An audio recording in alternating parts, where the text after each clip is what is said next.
How do you know when your furnace needs a good cleaning? Common signs your furnace needs cleaning include musty or burning odors, unusual noises, uneven heating, rising energy bills, and weak airflow from your vents.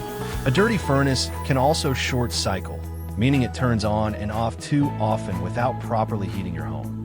These issues are usually caused by dust and debris buildup, restricting airflow and forcing your system to work harder.